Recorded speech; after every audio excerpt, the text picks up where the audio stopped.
Le partage me semble fondamental parce qu'il est illusoire de croire qu'une entreprise pourrait être un îlot de prospérité entouré d'un océan de marasme.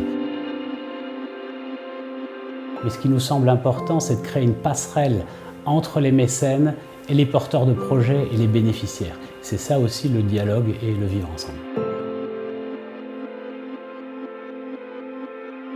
Et je me suis dit, pourquoi soutenir des projets qui sont plutôt nationaux ou internationaux, alors que finalement, localement, on a des gens très motivés, très créatifs, très optimistes, mais qui manquent simplement de moyens.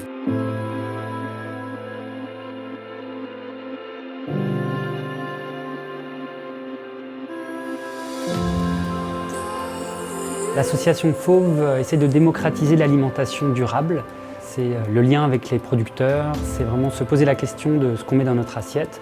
C'est aussi réduire les déchets et c'est créer du lien autour du sujet de l'alimentation.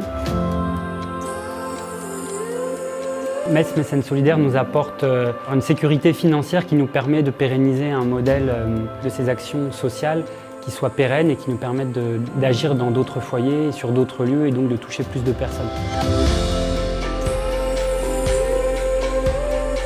On est à environ 300-350 objets par permanence en don. On est sûr que ça sert bien parce que quand vous donnez des chaussures et que vous voyez la personne qui arrive avec les chaussures, voilà.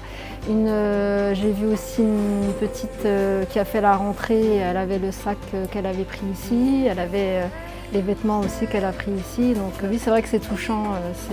Voilà. On est content de les aider en tout cas.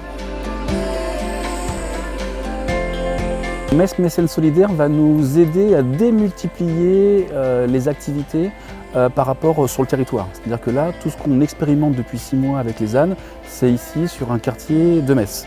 Il y a un tel engouement, on voit bien que ça apporte tellement de choses qu'on se dit c'est dommage qu'on reste ici et qu'en plus il y a des personnes qui sont isolées. Ça peut être dans un petit village, ça peut être des maisons de retraite, il n'y a pas forcément de moyens de transport pour venir ici. Metz Mécènes Solidaires va nous aider à acquérir un véhicule.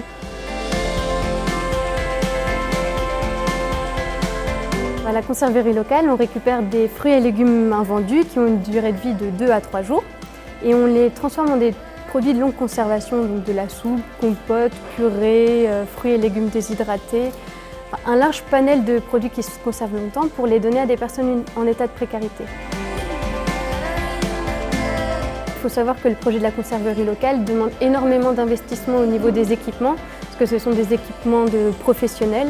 Donc on va avoir des hydrateurs, autoclaves, énormément de machines qui permettent de transformer. Sans la participation à l'achat de ces machines, on ne pourrait pas donner les produits à des personnes en état de précarité. Si vous voulez investir, n'hésitez pas, ça peut faire naître de très beaux projets. Rejoignez-nous!